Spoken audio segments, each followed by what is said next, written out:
But the big news this week is it's all G-Dog versus KK. Have you had a chance to see it yet? I haven't watched it yet. I'm very excited. Have you watched it? I did. I saw it last night, and I don't want to get anybody's hopes up because I think like expectation is like the way like you have to sort of fly in on the right expectation, or these kinds of movies will go south. But I feel like after several tries, and I followed, but like I love the Kong franchise. I love the Godzilla or the Titans or Monsters or whatever they call them. I feel like they like the first one where Quicksilver is like a soldier, like a little too serious, and then like the last one with Gojira, like maybe a little like too not serious. But I feel like they finally hit the tone. Like the tone is finally right in this one, and like the fights are unbelievable. It's just it's a total delight. And I think the director like did a really good. It's like even the sort of spectacular scenes, the non CGI scenes are they move at a quick pace. The actors are all really tight and likable. I really loved it. That's good. Yeah, I mean, I really love the first one, but I think I completely understand the faults of it, and like I like the ground. Like I always wanted like ground level monster movie, and you kind of get that like right. Cloverfield, and that's close, and that's why I was like what is it, Half Century War, that James Stockoy one, Stockoy. Mm-hmm. Because that's like following this guy who fights Godzilla like over 50 years. But yeah, the second, I mean, we've talked about I which will lead into what we're talking about. I'm fairly like lenient and going like kind of carefree to shows or movies. So I'm not like usually overly disappointed, except sometimes when I watch things. Except in the egregious cases when you can't feel anything but. Yeah.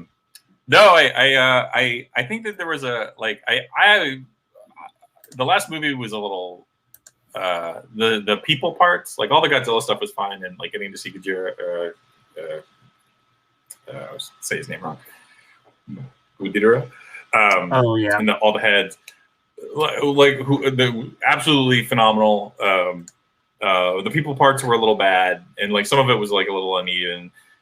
But it had such a beautiful trailer, like that very first one with like the Mothra wings and the Claire de Lune soundtrack. It was just so different than those trailers tend to be, and really like amped up the expectation for it. Like you, I also like the first one. I like the first one, but I also sort of like that sort of like reality-based kaiju as they become more ridiculous is hard to. It's just like when it's just one sort of weird phenomenon, you can pull it off, but when it's like there's a huge moth person. The second movie was like, and that's why like the characters in the second movie felt like way more over the top than even the monsters. Yeah. What's her name? Virgila. I can never say her name. The mom, the crazy like monster loving mom. The thing I think in this one, it's Batman Forever. All accounts terrible movie, but Uma Thurman fully knows what movie she's in, and she is sort of playing for that house. And I feel like all the acting in this is along that beam. Like I think they kind of get to the movie that they're in. They're having a little fun. I don't think they're winking fully at the camera, but they like they have to ridiculous lines, like fully ridiculous. I don't want to spoil any because they're also so much fun. But it's like if you want that, like if you want the thrills that packs, you kind of have to like go along for the ride. And it's great to have people who are just buckled in, like, come on, let's go. I totally love it. Can't say enough good things about it. Yeah. I hope you enjoy it as well. Yeah, I think either tomorrow or Sunday. I gotta get Falcon and Winter Soldier in this week too. And that one I watched with the wife. So. Oh, nice. Is she liking it? Yeah, I like it. I mean, I was not overly worried, but I mean, again, if it was bad, it's not going to like ruin my day. But yeah, I fucking love it. I like it more than I like WandaVision, to be honest. Yeah, same. I feel like WandaVision, like if that was a movie, even my like qualms with it coming away, I still thought it was like fantastic. But I would have liked it as a movie. I feel like having it spaced out over the TV shows, which was, you know, part of the, you know, the motif they were going for, built up people's expectations, and they were like, oh man, it's going to be Mephisto or something. And like within the context of like a single movie, I thought that was fucking brilliant. Like that it was just her, and obviously everyone knew it was her, but like, yeah. And the Mephisto stuff, I gotta say, like to me, Mephisto, like we went through this before with like, I feel like every Star Wars movie, there's some guy in the back yelling, "It's Darth Plagueis!" Yeah, and which isn't to say that anything they did is better than Darth Plagueis, but like I feel like it's always just sort of like to me, Mephisto was the Darth Plagueis guys again, or people, I shouldn't say guys. You know, with the up to their same old shenanigans. Like it's not fucking Mephisto, you idiots. Sorry, not idiots. Enthusiastic fans. It's too big a like retcon. Not even a retcon, but it's too big like of something to throw into. I feel like a TV or movie universe that, while it's been around for a while now, is like, you know, it's okay to use in comics because again, there's a comic a week coming out of something. So like, you know, if we do something like that, that's not a big deal. But like, if you have a TV show and you introduce the devil who can, like, you know, alter reality, like, what's the point going forward? Like, I mean, yeah, no, anyway, no, I've enjoyed the start of Falcon and Winter Soldier. I shouldn't have said I liked it better than WandaVision. I think it's like we're on more familiar terrain, and I think they're making some interesting choices with those two characters as far as like where to position them. One little thing, I know that we're not supposed to. I kind of like U.S. Agent. Like, oh, I know. Yeah, I'm wondering this episode. I think they'll probably get more into it because I haven't watched today's when we're recording on Friday. Mm-hmm. But yeah, I'm hoping he's kind of just like, I'm hoping he's just kind of like along for the ride, and like he, you know, finds out he's being used or something, and is just like, you know, here's your shield back. I'll go under the U.S. Agent moniker, and like, you know, we'll chill. Because like him and what's it? Is it Death Dealer? No. Oh, what's his partner? He's an actual. Battleship or Battleship. Yeah. I fucking love him too, and I was like, totally. These guys are adorable. Like, when they had him in the locker room and they introduced his wife, and then they introduced Battleship, I was like, well, you're kind of like, you're making it hard to hate this guy. Yeah. But I think it's good. That show already has, it's like where the villains are like, oh, we want world peace. Yeah, they're burning bros. Oh, fuck those guys. No thanks. I don't want that. I totally. I like what they're doing. I think the sort of like, I think the complicated good, complicated bad. You know, Bucky's got his own stuff. It's a more interesting place to start than I thought they would. Yeah, but this isn't. Oh, go ahead. I was say I watched all of WandaVision, and even the like Quicksilver thing. I was like, oh, that's cool. I like verbally gasped when Bartrock showed back up. I was like, my wife is like, who is he supposed to be? Somebody? I'm like, he's Bartrock the Leaper. He was back. The Leaper. And she's like, I was like, he was in Winter Soldier, and she's like, I don't remember him. I was like, oh, he's the guy whose ass kicked like in the first 5 minutes. And then when they had Isaiah Washington, I'm like watching it. I'm like, oh, that's Isaiah Washington. And she's like, I don't know this. I'm like, oh my god, I'm so excited. But then I was like, maybe that's Patriot. She's like, I don't care. Yeah. I'm also. This isn't a TV show recap program. We read and review the best comic books of all time. So tell me, Kyle, what was the greatest comic book of all time that you read this week? Well, the greatest comic book I read this week of all time. I always fuck up the name. Was Invincible, and no real. So I know we were kind of trying to decide what we were reading to coincide with something else that came out. So I ended up just reading the first Ultimate Collection, which I think is the first 3 trades.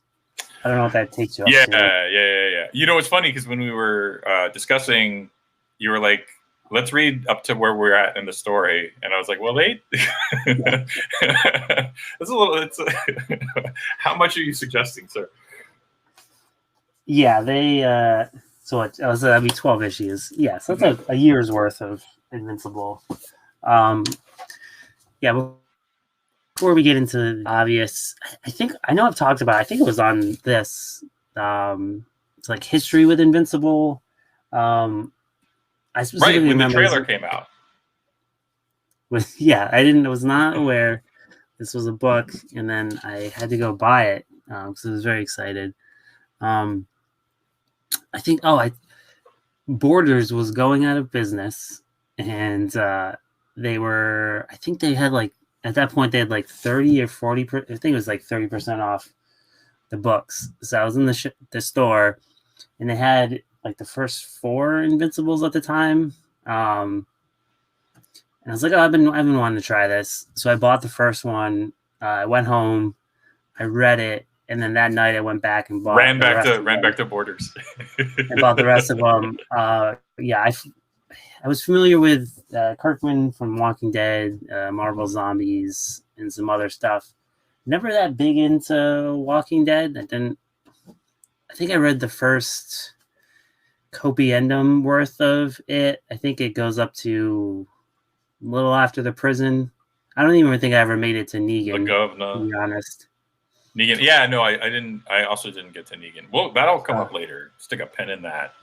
Yeah, but I loved Invincible. Was one of like my favorite reading. I was reading it in the Ultimate Collection, so I was waiting, and it was killing me, especially when it ended, and I knew it ended, and I wanted to just read it, but I waited. And I would get them and I would read them in a day, and then I'd be like real depressed that I had read them. And I think it's like leaps and bounds better than anything he's done. And I think he's good. I think generally he's fairly good.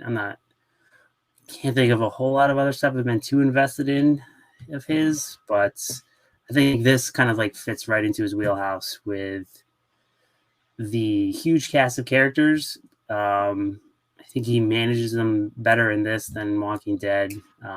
But the first trade of this first collection, like I think is like one of kind of the best like intros to a story and character, and where it kind of sets up, and then the world he builds where he gets insane later on. Yeah. What's your history?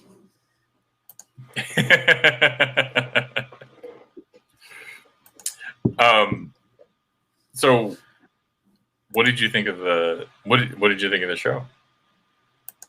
Want to get into it? Or is there any more like pipe delay? I mean, yeah. So yeah, I mean, because even to talk about the comic, I guess we would have to talk about it in comparison to this show. So we watched the first 3, which the 4th one I think came out today. Maybe I was trying to watch. I downloaded the Prime to my phone so I could watch it at the gym. But then I was like, no, I didn't. It doesn't. Yeah, I was gonna say spoilers. I was like, this is terrible. What am I doing? Spoilers. Yeah, I don't know if I even want to watch the 4th. I don't like it. I don't like it at all. Oh wow! Do you like? I don't. I don't want to say I don't like it at all. It's not that I don't like. It doesn't. For me, it doesn't capture anything that I liked about the comic, and I think it like makes a lot of missteps, which they change a lot of things for the show, which I guess makes sense. But like, it's a show, so they have the room and time to play with stuff, and like they just like straight up condense everything fairly quickly. And I feel like they lose like a lot of the development that I really liked, especially in this first kind of arc where we're at in the first 3 to 4 episodes. You like it? Kyle, Which is okay. No, I was playing Puppet Master actually because I was gonna do this like surprise heel turn. I thought you would be like, oh, I love it because like I know that you love the character and I know you love the series. So I was gonna wait for you to sort of say, and then I was gonna be like, fucking hated it. This is trash. Like because I thought it would be so great because I feel like we don't always agree, but we're always on the same side. Like the whole point of the show is we talk about stuff that we like and like generally speaking, I think like like we have different takes on the things that we like, but it's always like to be up on stuff. And then I know that when it came out, I was like, well, let's try it out. But after I watched the first episode, I was like, I cannot in good faith defend this. This is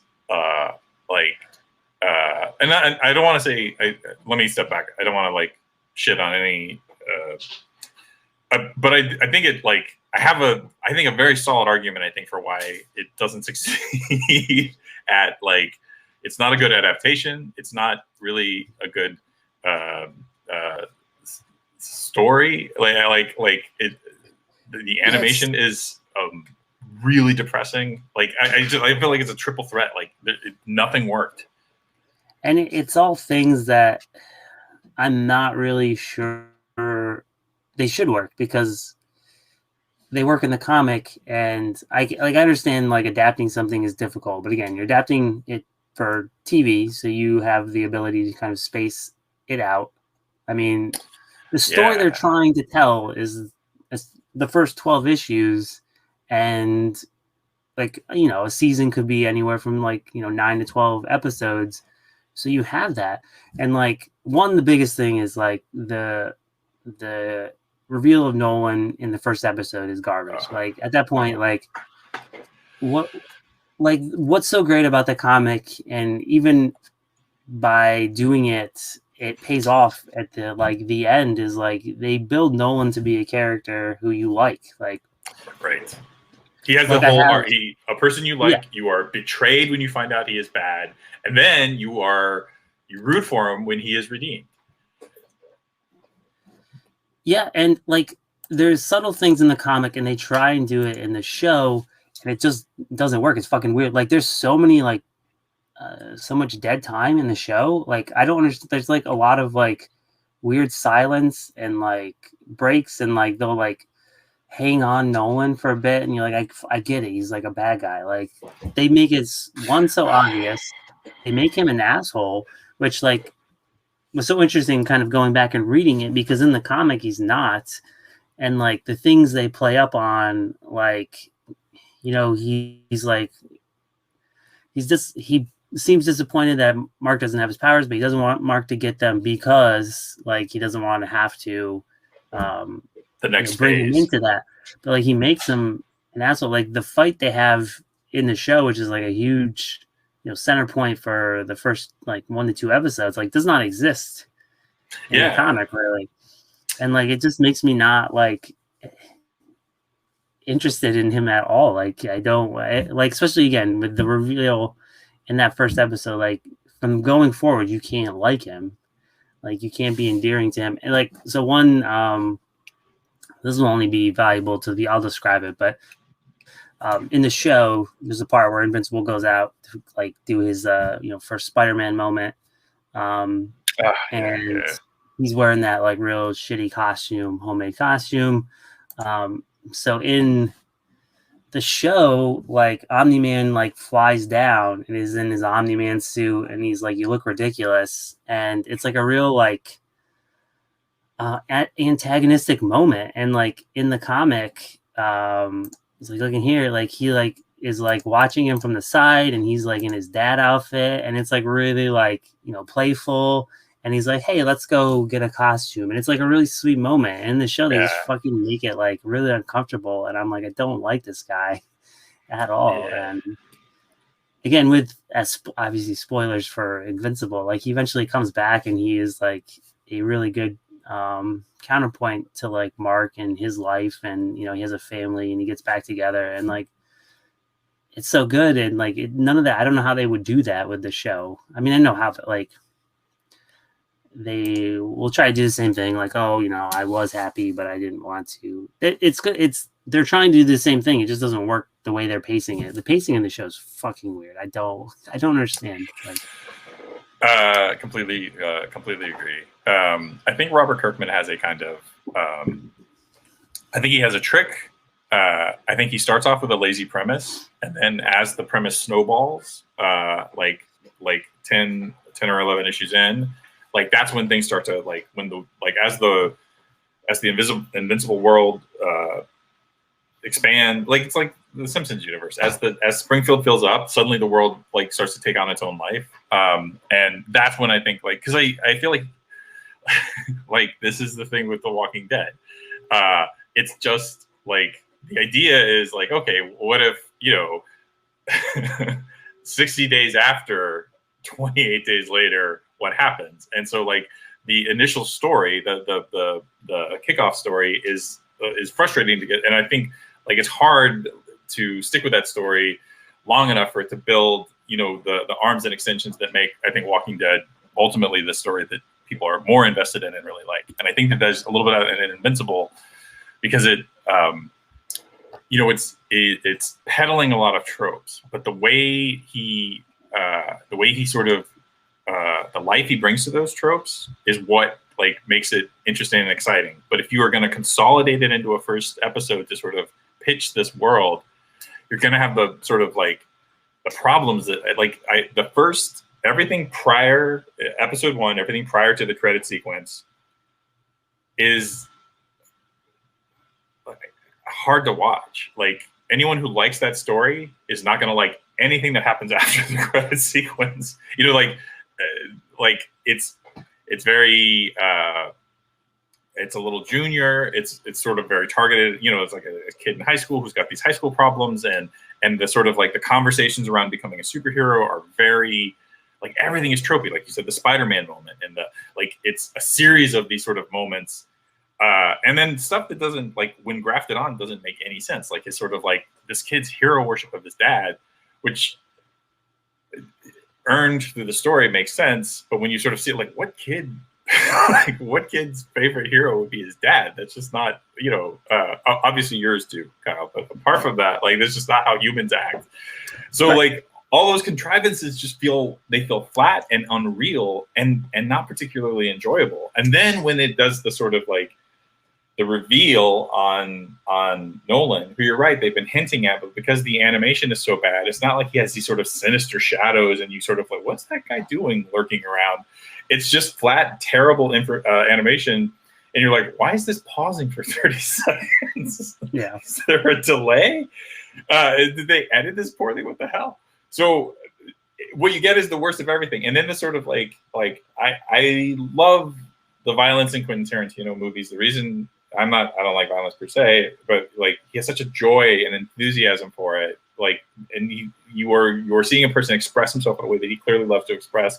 It's hard to not get caught up in that sort of like giddy revelry.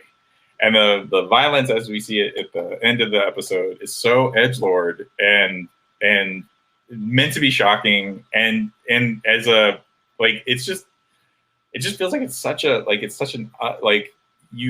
if you don't know the story and you're watching it, of course you're thinking like, well, what's the other shoe that's going to drop?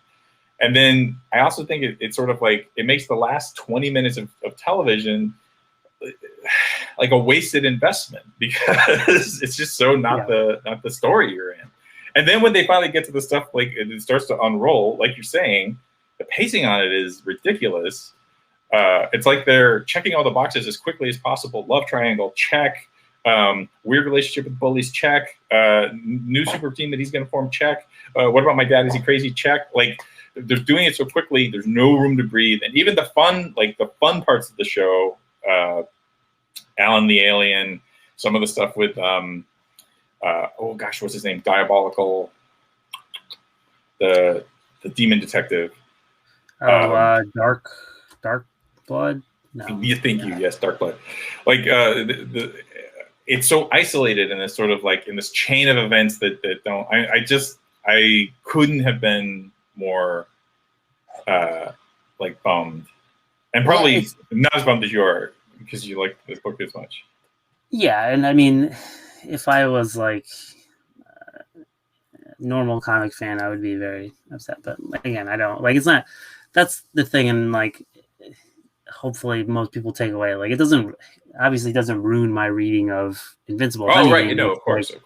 Like, it makes me going back to that, and that's what was cool about this. Like, going back and reading it, because it's probably been forever since I've read this first arc. Yeah, like the things they're choosing to kind of hang their hat on are the things that I don't feel like the comic did. Like him being, the comic does center around like Mark and his troubles of being a teen and a superhero, but not in the way they're doing it in the show, which is weird because I don't think it's like, it's a fine line. Like in the comic, I think, I don't remember which issue it is, but I think it might be when he goes to fight Alan. He does that. Again, that's a really great moment where outshines his dad. And like in the comic, like his mom like calls him out on it. And like, again, in the show, it's like this weird like it's weird. And then he's like, all right, I'm done. Like, and he goes up to his room and he sees his homework and he's like, oh shit. And he has to do his homework. And like, that's cool, but they don't like, it doesn't like, I don't know how to describe it. Like on the show, they're really centering on like, oh boy, like being in high school sucks. And like, I don't know, it doesn't feel the same. And then also, again, I think they're centering on the Omni-Man stuff, which you could do, but I had to do it in the first episode. Now it's like this. Yeah, it doesn't. The audience knows, but then it's also a mystery. And because I'm trying to think, that doesn't happen until I think volume 2. And isn't it issue? Is it volume 2? I thought it was like earlier than that, but let's see. I know it's, I think it's well into volume 2 because it's after the Alan stuff.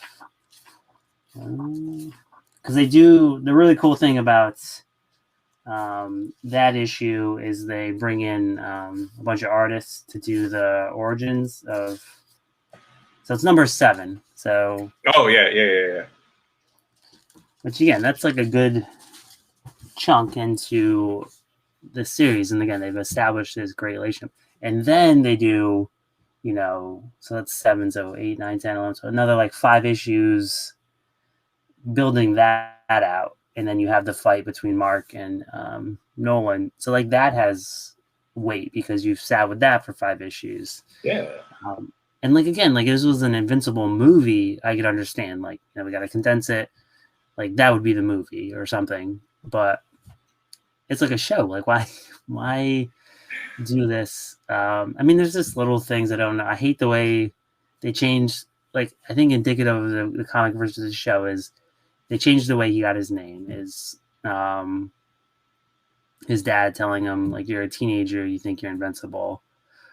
In the comic, it's after the fight with the principal telling him like, you don't have to stand up for people, you're not invincible. And like that light bulb moment, like that I think like is like a small difference between like what the show is trying to like, again, hammer home versus I think what this like subtlety of the comic tries to do. And like you said, the violence in the comic is not like, it is over the top and it is like known to be a violent comic, but I don't feel like it was ever violent for the sake of violence. And in episode 2 or 3, where Omni-Man goes to the alien world, and just like that's not in the comic. Okay, that's fine, but like it's just like, let's have a minute of him just destroying this world and being ultra violent and like dragging this guy's head across the ground. And no, I think that, I mean, again, I'm not like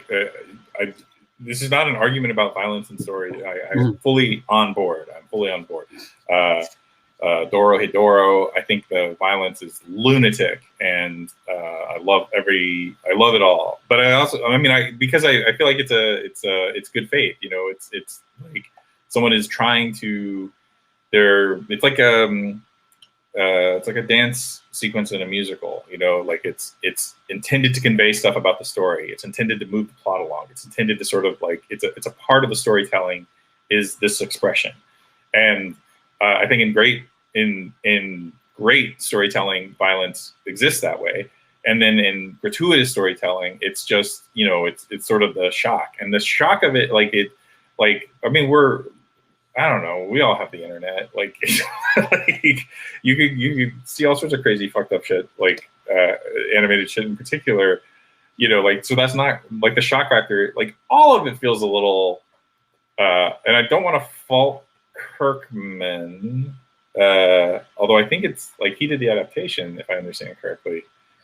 But I believe so. Yes. But I just think that like there's a lot of like, my criticism is I mean, I have two. I think when we do the show and we talk about the greatest comic book of all time, half of the conversation, not half, sometimes, you know, it fluctuates. A big portion of the conversation is about the art, and I cannot get past this animation. Like, I don't want to just like dunk on it and say it's terrible, but like it's if you have a spectrum, you know, like at one end of the spectrum is those DC made for video movies, and I would say kind of like Castlevania, like it's fine, it's adequate. They can, you know, like it's like G.I. Joe when we were youngsters.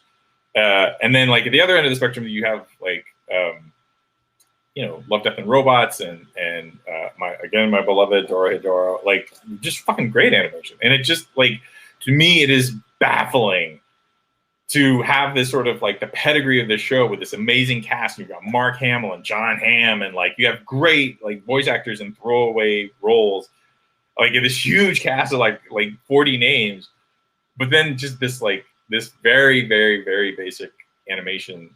It's just disfiguring. It's like, I feel like you get one of like, you can do something that's sort of fun and relevant, or you can just make a nice animated version of your story, you know, that you wrote 15 years ago. And he did neither. Right.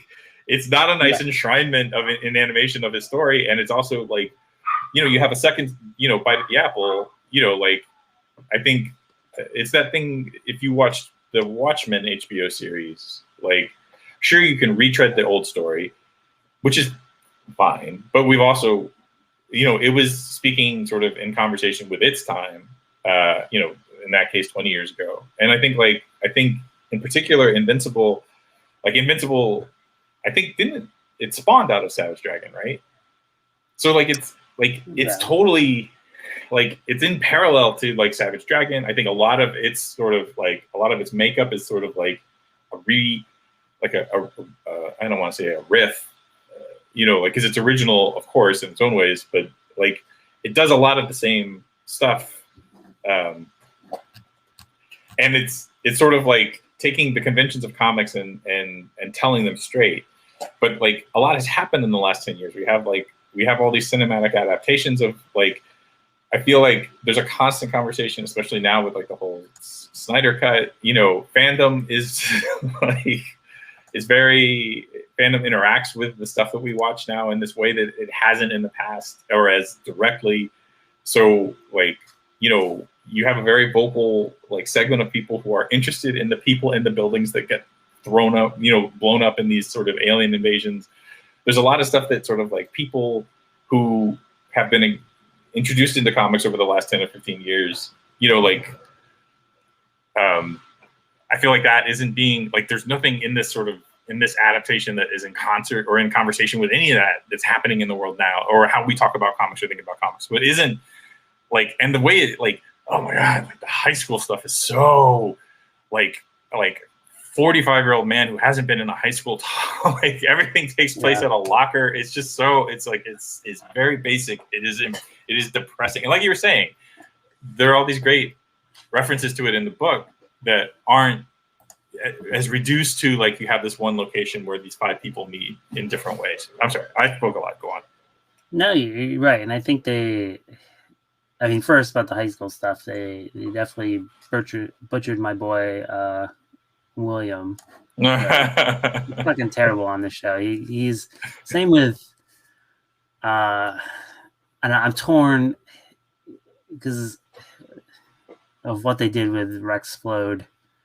Because I don't like it, but I love Jason Mantzoukas, and I love just Jason Mantzoukas. I love He's his awful parts in the show, but like as part of the Invincible show, I don't like. So like I'll just watch clips of like there's a part where I think he flies away and he yells like "Thanks, asshole." Like I was like, I like that just because it's Jason Mantzoukas, but like as part of Rexplode, because he's not like he's not like a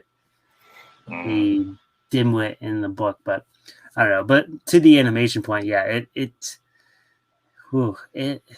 I mean, it is what it is. Like, there is animation now, like where they're obviously, I don't know if it's not like Flash, but I don't know what this is working in, but it isn't clearly that like limited palette and then using the CG because the what are they called, the Flarkins?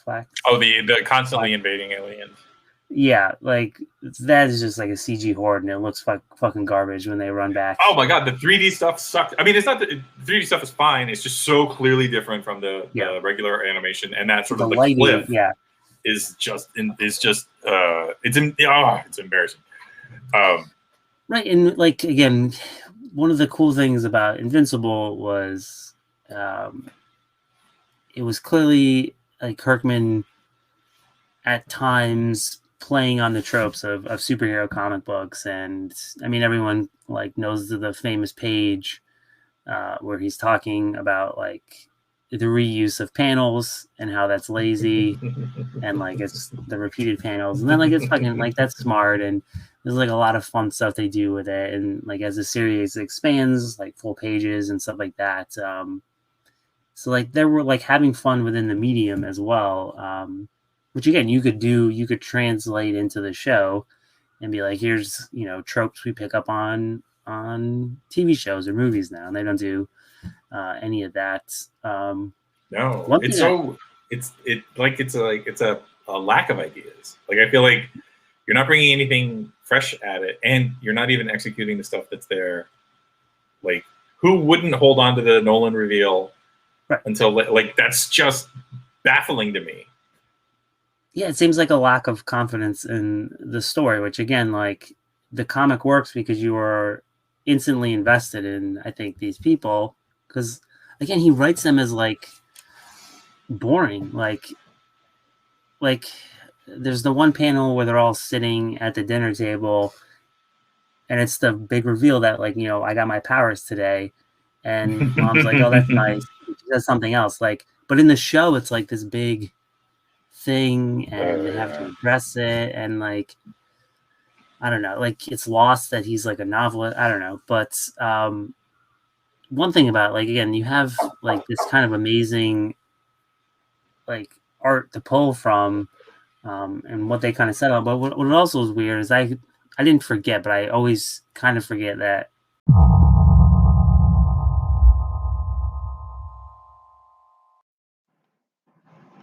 If you're a regular listener of the Pages and Panels podcast, you know we here at the show are terrible at running, hosting, promoting the podcast. We're pretty good at doing interviews and recording weekly, but pretty bad about everything else that is involved. And I've been doing it for years. That is until discovered Anchor, which makes me able to run a successful podcast. Hopefully, if you haven't heard about Anchor, it's the easiest way to make a podcast. It's free. There's creation tools that allow you to record and edit your podcast right from your phone and computer, which if you are hosting a weekly interview show is a great help because it's a lot of work to get a show up every week when it's a new interview.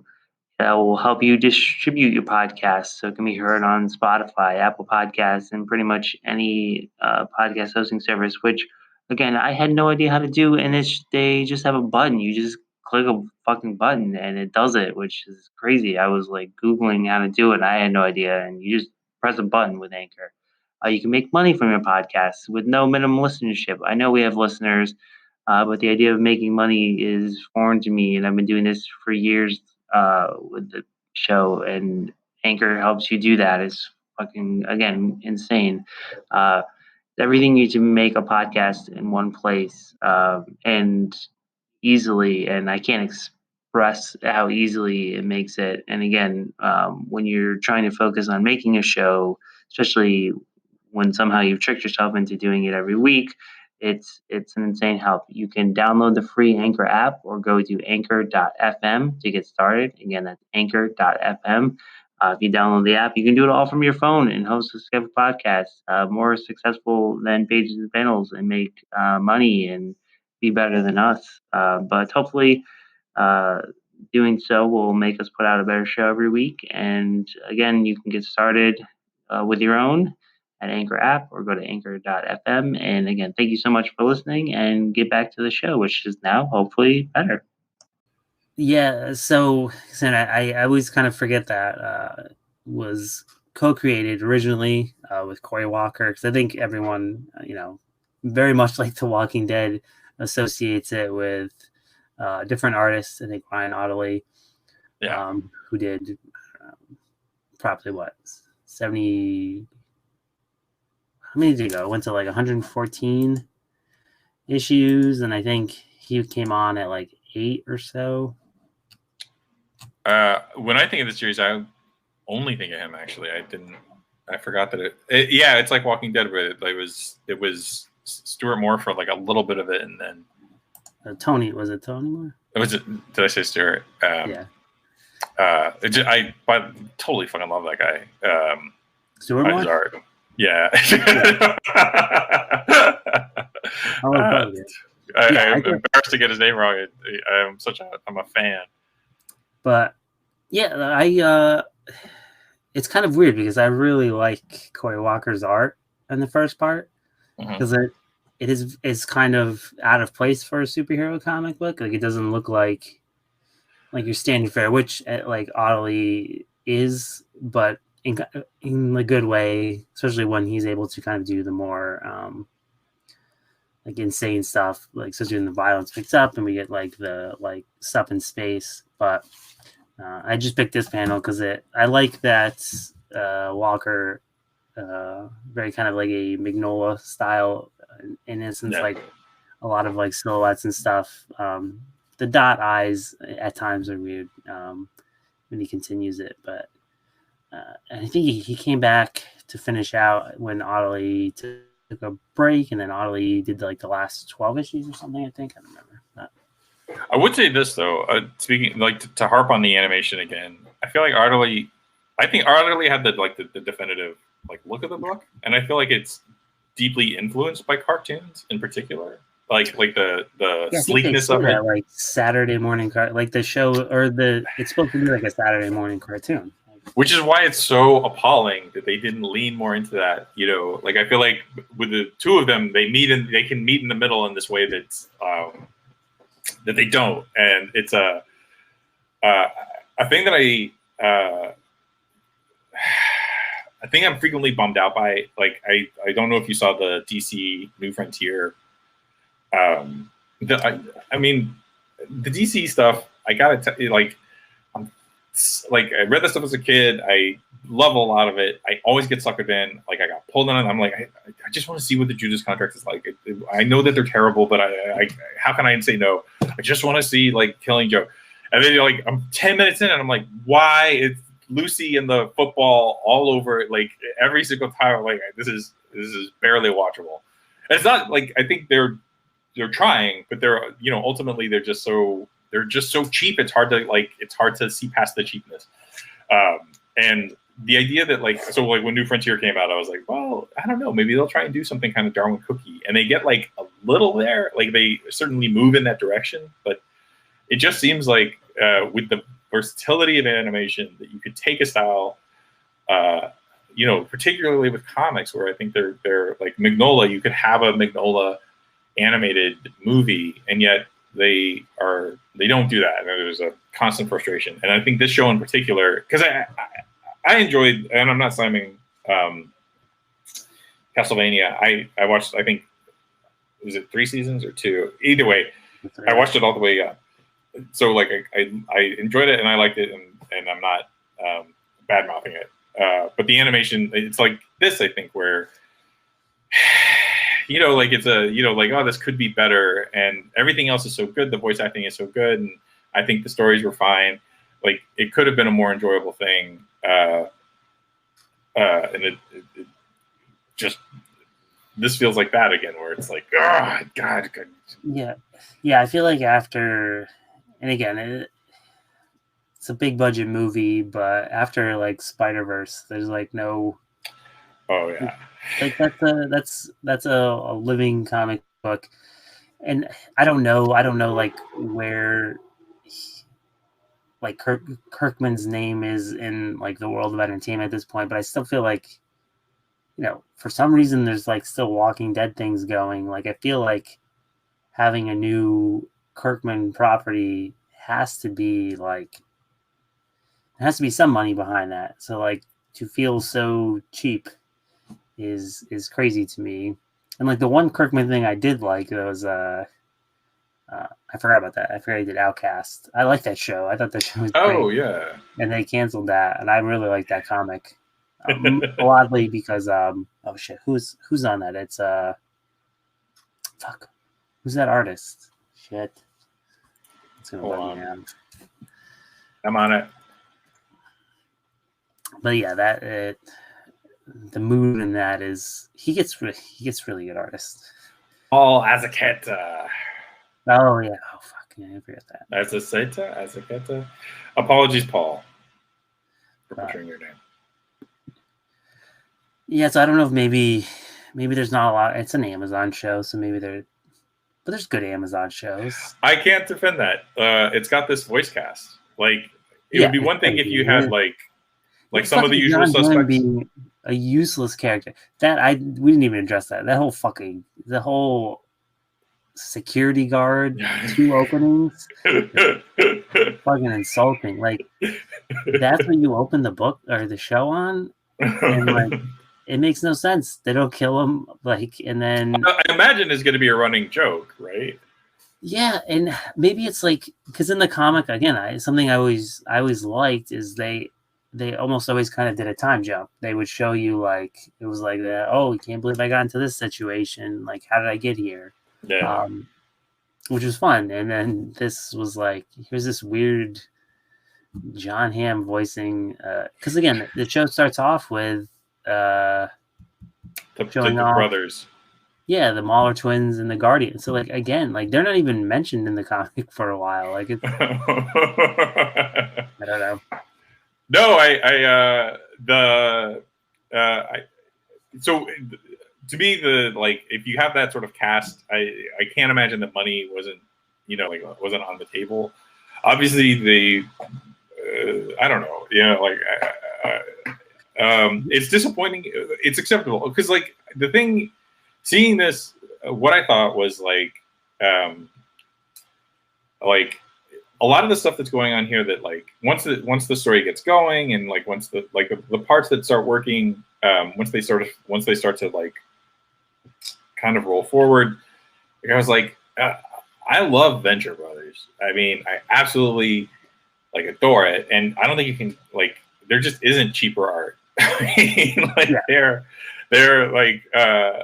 but there's a Bad News Bears quality to it where you're I will see past anything, because I just love the thing that you're doing. And I in that thing that I was saying earlier, I just think that I think comics, I think everything has moved on from 2003 or 2005, when it first came out. But I feel like that particular mode that Invincible is in, and that kind of Savage Dragon-ish, Venture Brothers-ish, they're playing jokes to people who understand the conventions of comics. You have to sort of know comics to get the jokes. So they're assuming that you're already sort of embedded in that, with a certain amount of comic IQ, and that sort of doubles the enjoyment of the, I was just kind of going through and reading up on the Wikipedia, and they were doing little Wikipedia annotation where they're this character is a stand-in for Wonder Woman, and this character is a stand-in for blah blah blah. And I was it's so weird to have to articulate that, because I think so much of it is it's in your DNA. You just know what they're pointing at with that stuff. Anyway, I say all this to say, like, in the intervening years, I feel like that has also grown and evolved, and it just would have been nice to sort of like to see him, like, if you're gonna do a second bite at the apple, like, you know, bring in some cool stuff. And he had no problem changing and consolidating for the, you know, obviously he made a bunch of changes just for whatever, I don't know if it's pacing or what the idea is, but so he, like, it's not like he was like, no, don't mess with the text. He's cutting and pasting at, you know, all over. So add in some, you know, like it's so many failed opportunities. And then, like, if you're just going to do, like, okay, it's just a cartoon version of my old story, it doesn't even succeed on that level. It's a, you know, double bummer. Yeah, it's.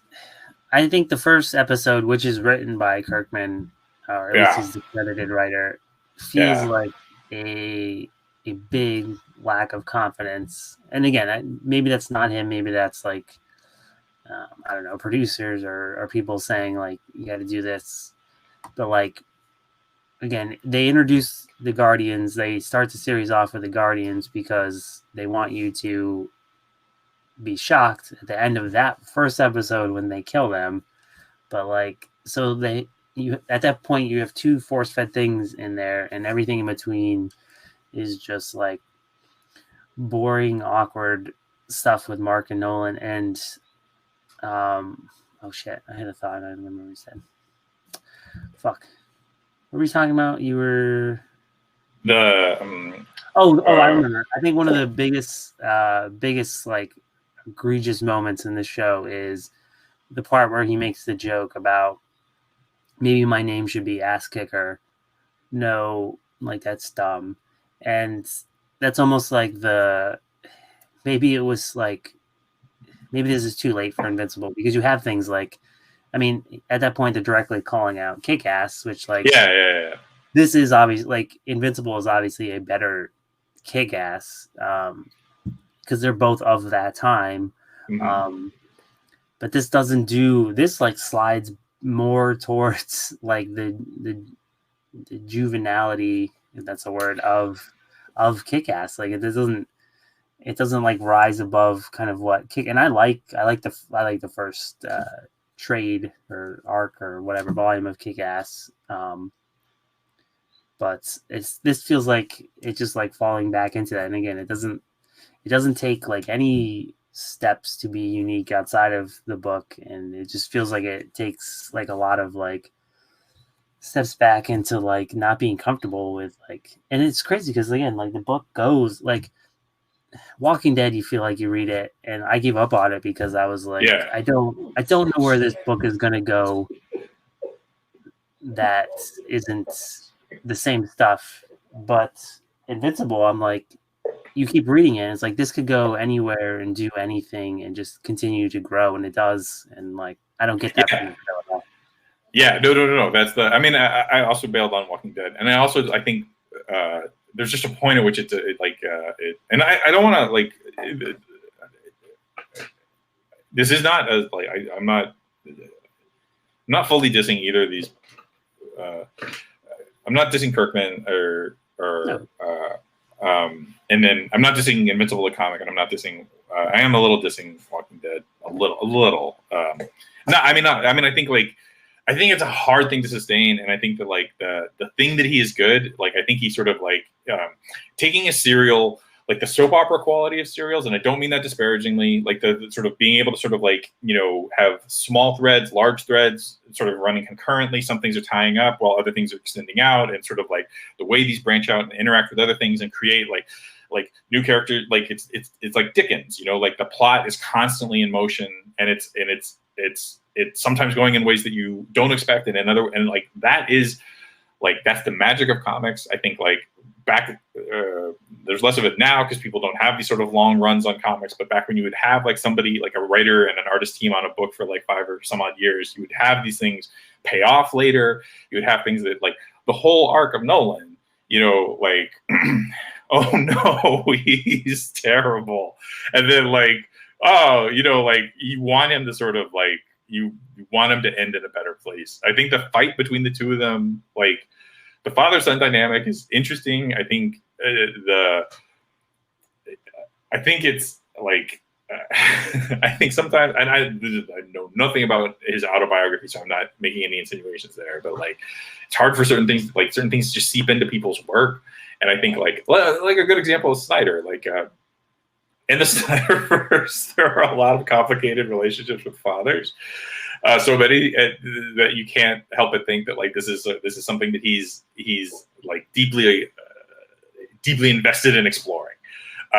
So I only say that to say, like, what Kirkman does amazingly is sort of like get this ball rolling, and then like it's like volleyball. To mix two metaphors, he keeps it from hitting the dirt. You know, he keeps it up in the air and he keeps it bouncing, and like I think keeps it fresh for an amazingly long run. So like none of this is a diss, or I guess there's some dissing, but I don't.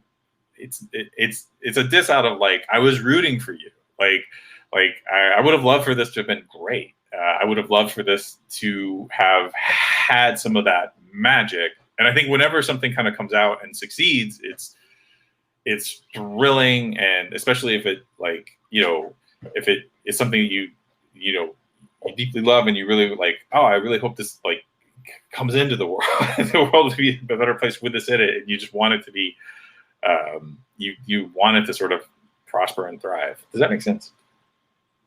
Yeah, and yeah, it's weird because it is like talking about the show negatively in the sense because of the quality of the book, and like going back to like I think you mentioned kind of what you take away from the fight with Mark and Nolan.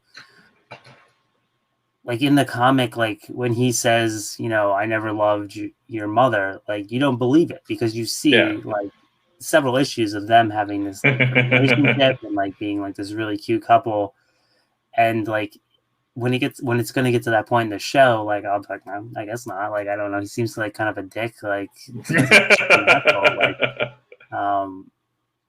and that was what was great about Invincible. And again, the premise of the show, the greatest comic book of all time that I read this week, is like the comic book I felt like was one of the greatest kind of serialized comic. Like to do 114 issues is insane. Like especially nowadays, it's tough to do it, especially an independent book. And the great thing was he continually like built in seeds to things that he would pay off later down the line. And you like see it even in this first arc, like the stuff with the teacher who turns the kids into like exploding bombs and stuff. Which I guess we're not even going to get. Yeah, I don't know. I mean, I guess I can understand why they don't want to do that. Maybe I don't know, but like he does. Those are the things he was great about, and that is like why the Nolan reveal works so well in the comic is because of the small trade-offs that he makes in the story, and for whatever reason, they're just not willing to do that in the show. And I don't know why. I don't see what is better. Like whatever they gave up hasn't given us anything better in terms of the show. No. Well, I'll say this. I watched it with my partner, and who is a comic person-ish, but not did not read Invincible. But I think knew the character. Although no, I think halfway through we realized he had been thinking of Sky High, not the movie, not Invincible the comic. Kurt Russell and that's a good movie. The kid from Gentlemen Broncos. Yeah.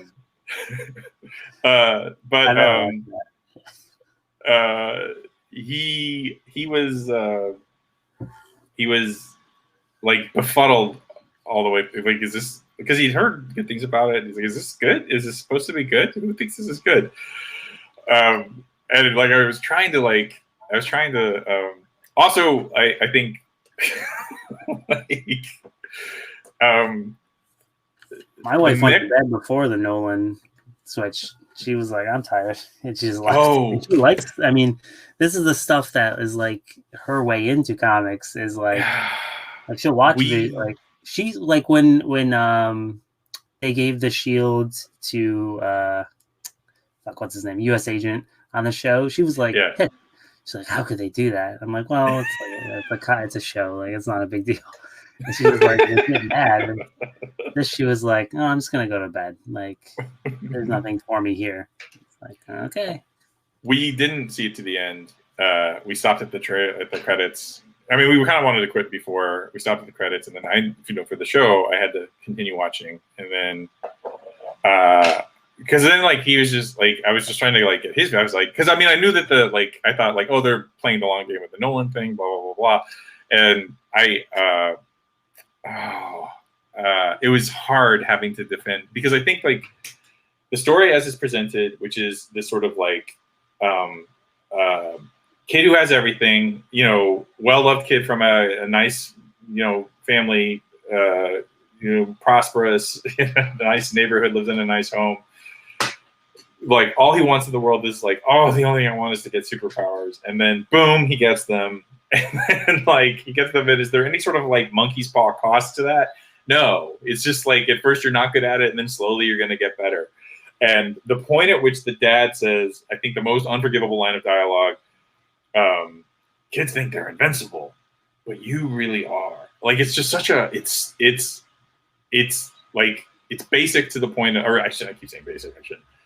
It's reductive to the point of insulting the, you know what I mean? Like it's the dumbest take on a comic book hero would be that line, like kids think they're invincible, but you really are. Like, is it like any story is about like how you're not actually invincible, or how like some twist on that, not just sort of like the basic read. It's just like getting a spoonful of sugar, nothing else, like nothing else to like gussy it up into being anything that it isn't just the sugar. And then when it ends, prior to the after credit sequence, it's just like, this is awful. There's no conflict. There's no like, what is it? Like, we're just supposed to be, you're not even happy for the kid. Like he's not an easy to like character. Invincible or Mark as presented I mean, he's not, you don't want to punch him, but he's not a deeply likable character in any way either. So like, it just, it was, and then when I saw that, I was like, oh, right. And then I was like, oh, look, they're trying to, like, we're not that sweet little show. We're really, we're going to twist up heads and pop people's eyes out. And I was like, oh, this is like too much in the, like, it's too much zagging on a zig. And none of it is sort of enticing. None of it is like, I mean, it's the thing you're saying. Like, it does not capture the magic of the story, which I think maybe after multiple issues you'll get to, or multiple episodes, I should say. But I don't think so, because they just aren't laying, like, the love triangle, which, isn't,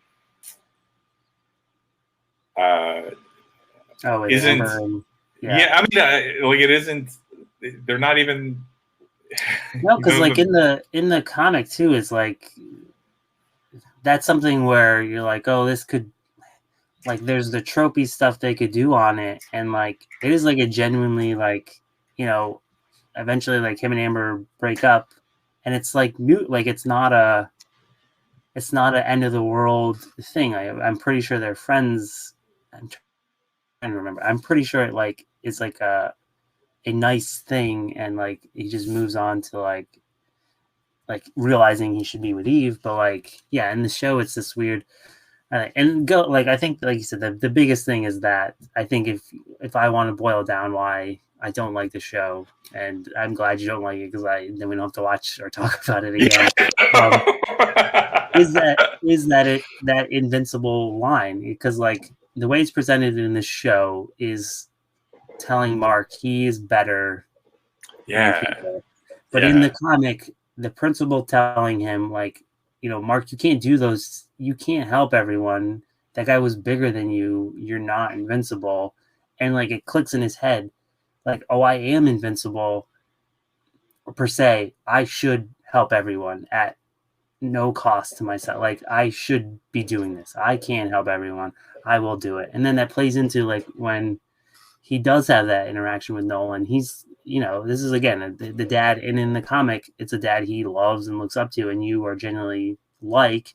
He has to have that moment, like, you can't, I am part of these people. These are the people I protect, and like it works. And like in the show, I don't know how you get to that moment because he is, which is weird because I think the best voice performance is Steve Yeun.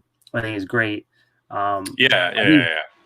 Who is normally out of the park, great and everything. I think J.K. Simmons is phoning it in, and maybe this J.K. Simmons is the wrong guy for the role. If I may be so bold, I mean, I totally love J.K. Simmons. COVID thing, I don't know like when they recorded that stuff, but like again, part of the pacing of the show is like, well, this is like sit on him for a while, and it's really fucking awkward. But like, he's just like reads uninvested in his kid, and I enjoy Steve Yeun. I think Sandy O is really good. Yeah, agreed. Jillian Jacobs, I just don't think it's the right casting. I like her. I don't mind. That one doesn't bother me. Jason Mantzoukas. It's not egregious and it's not bad. It's just like I read her as sweeter or warmer when I read her. That's my own thing, I guess. Jason Mantzoukas is I love. Yeah, love like unapologetically, but I think he is. It's awful. I think he's actually kind of. I think he's dialed to 12 maybe when it I don't. Which and it's so weird because like he is like a huge comic book fan. Like he's like an active reader. So like I feel bad. No, I totally. Probably not his fault. Might have a director. I think they take like 5 or 6 different takes of these things, or not. I think it's always different, but like infrequently, like do it this way, and you're not in the like when the editor makes the choice that they make, you're not in. You can't add to that. Like even the part where Eve finds him and Duplicate, like in the comic, they don't show it. It's like a surprise reveal of her reaction, and then she addresses it later. But in the show, it's like this huge comedic moment, and it's just like, okay, all right. I feel like every. Well, I mean, I don't want to. Like I said, I think the Alan the Alien came off nicely. I like the stuff that they're doing with. I like Clancy Brown doing the voice for Dark Blood. No, I mean, I think the voice cast is great. I mean, to be honest, like it's an embarrassment of riches. Like, it's really hard to fuck it up. Yeah, which is why it's like, I'm glad that you didn't like it. I mean, I'm glad that we don't have to cover it anymore. I'm sorry that you didn't like it. I thought about it and I was like, oh man, what do I do? Honestly, I mean, it's good because then I can watch shows. I don't have to watch something I've seen before. Because now I can watch I really want to watch Warrior. I haven't watched that yet. It was on what, Showtime or something? I think it's on HBO Max now. But the Bruce Lee. Yeah. Was his story about Chinese Americans. No, there's tons of stuff to choose from. Like, I kind of wanted to I've been reading a lot, so I've been trying to take a break from television a little bit. So it's hard to stay off of shows because I feel like there's always one coming out and you want to sort of like Falcon and the Winter Soldier or whatever, and you don't want to if you're going to be involved in the world, you don't want it to be you want to be spoiled by it, so you kind of have to watch it in real time. So it's good to have it off this, and it was also something from the jump. My partner was like, "I'm not you're gonna have to watch this on your own." I watched episode 2 and 3 while doing work at the office today in the background. But that's kind of the way to do it. Speaking of, I guess, good episodes is so we'll be back not next Friday, but the following Friday, I think, with our return to what I'm excited for, is the Invasion. The Invasion got put on hold. Invasion has been moved to back order. So I forgot Secret Invasion is going to be one of the Marvel series.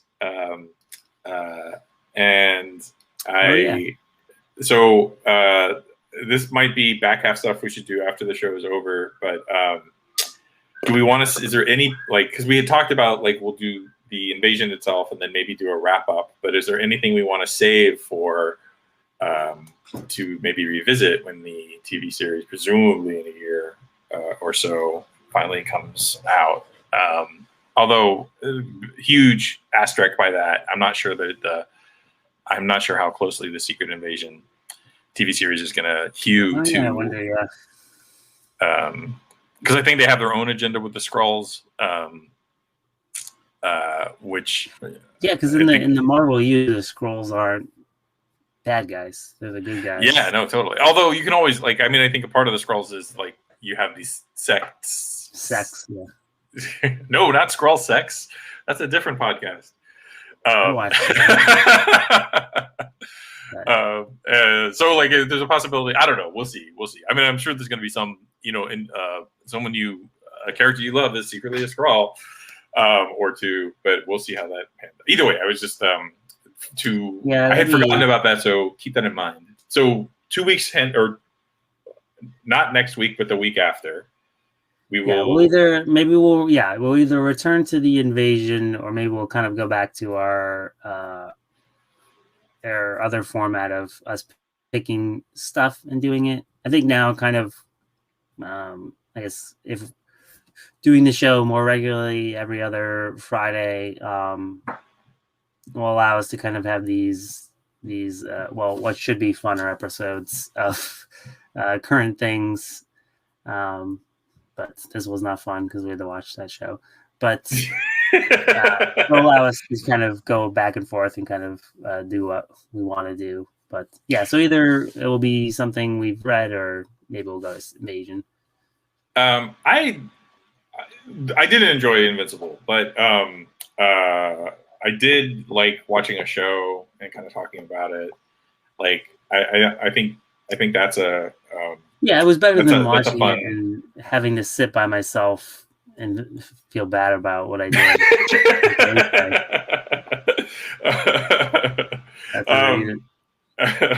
I also forced my partner, and I shouldn't say forced.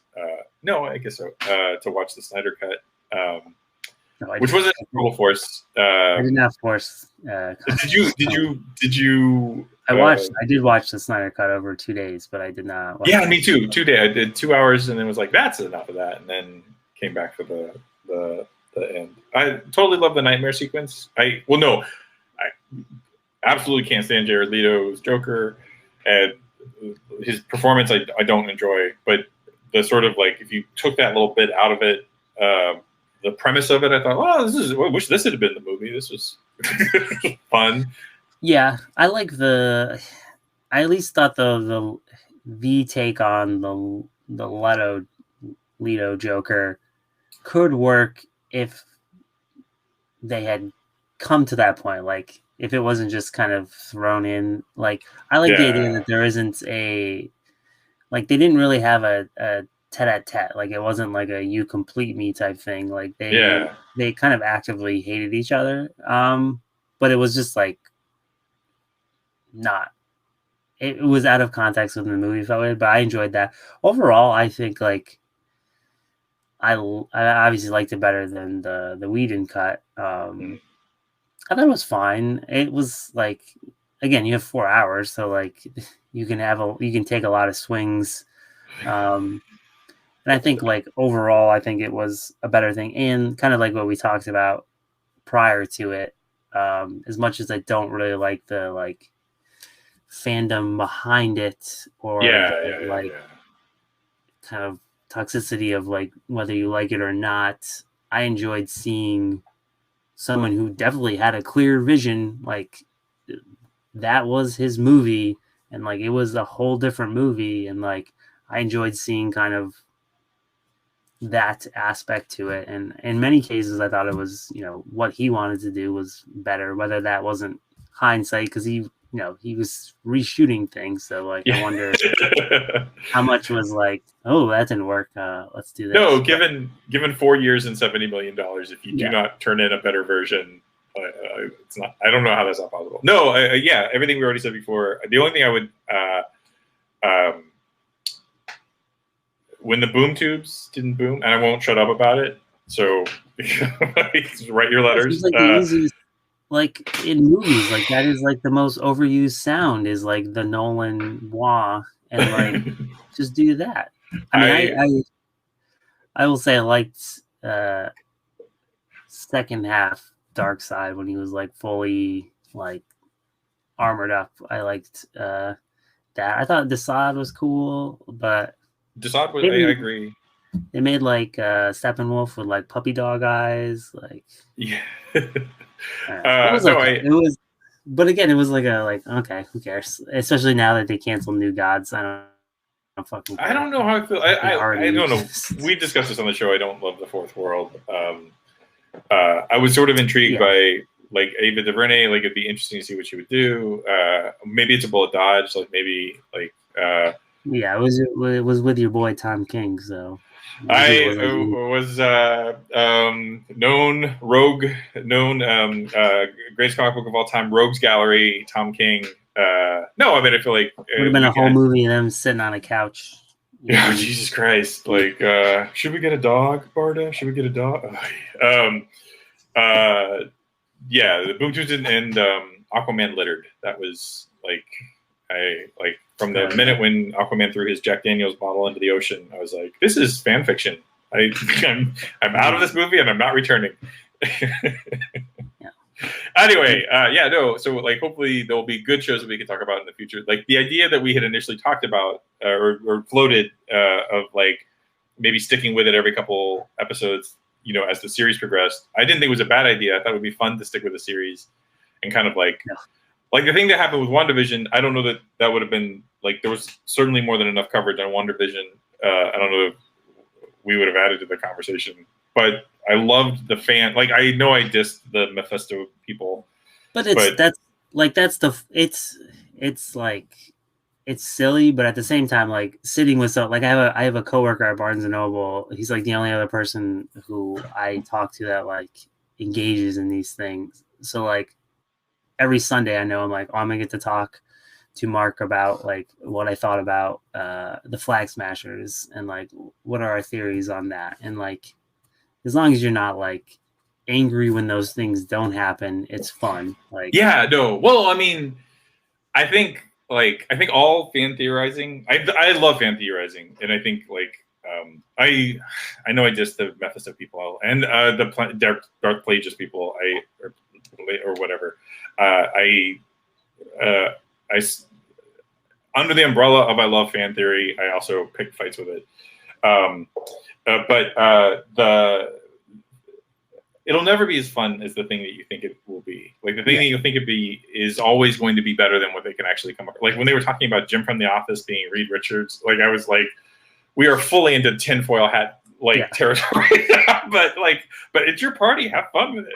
And then being mad at the end, I think, is only in comparison to what you like. It's always more satisfying when the thing that you get, you're like, oh, that wasn't what I expected, but I still enjoyed it. Versus sometimes like, well, that wasn't what I expected, and I have some quibbles, like that. I think like you can be both. You can be like, oh, there were some fan theories that were interesting, and what they did was, not fully as interesting to me as those theories. But apart from that, like I had some issues with the the finale of WandaVision. I can kind of, or even Star Wars, like what they decided. Like, it's a bummer they didn't do these other things that I liked. But apart from that, like this Palpatine line is a little wonky to me. Yeah, it's. Like I think it is fun to talk about. Like it's just, I don't know. I think it's everything is because when you're theorizing, you're ultimately theorizing to what you want the most versus like what is like probably happening or going to happen. So yeah, because even I was like, all right, so they're gonna have Darth Plagueis, and that's gonna make the prequels relevant because I kind of like the prequels and I want them, and I want this. And, oh wait, Kyle, were you a Darth Plagueis? Were you a Darth Plagueis truther? I was, because I was like, you know, if you listen to Snoke's music, it sounds very similar to the scene in oh no, whatever that was, Revenge of the Sith, where they're in the opera, and Darth Plagueis' theme sounds very similar, and it could be not. But at the same time, when it was the Emperor, I was like, okay, that's fine. That's stupid. It's just as stupid.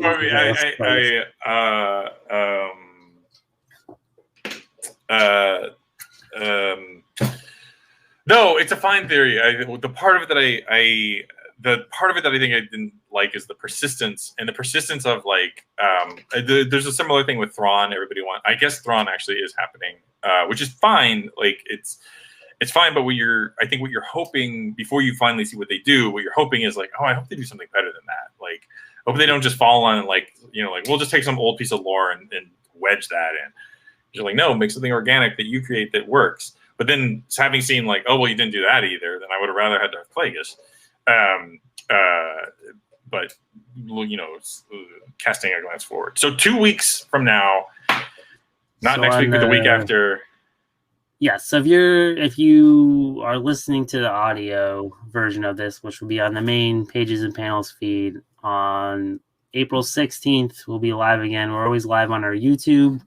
I think more of us more consistently being on will kind of make that easier, but that will be our goal. Every other Friday, do a video version on the YouTube. So if you want to come chat with us while we're talking about, you can check the Pages and Panels Twitter, and before then we'll kind of post what we're going to be talking about, whether it's our picks or something more relevant in the kind of comic space. And then the audio version will go up on the feed shortly after. So whatever's easiest for you listeners or watchers or whatever that is. And it will stay up on the Pages and Panels YouTube thingy-majig. Yeah, that's very concise. That sounds, yeah. So we will be back then. So thank you very much for listening, or if you're watching this in the future, but come back on the 16th or listen. Again, Pages and Panels stuff, or Jack, quickly, what do you got? What do I got? Oh, you know what? I got I'm at the Villainist on Twitter. There's stuff I'll have soon, but I think next week I am actually one of the creators for a anthology, Yule, an anthology of Christmas horror. I have a small 4-page story that will be in there, and I think the Kickstarter for that will go live next week. So I'll blab about that later, and then more stuff from after a long fallow period, more stuff to talk about later at another point. Awesome. That's exciting. Yeah, so next time we're live, we'll have an active Kickstarter participant. So that'll be good. We'll bug you about that.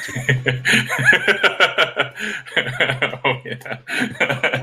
It'll be like a pledge week on NPR, like for just the price of a cup of coffee. That's when I turn NPR off.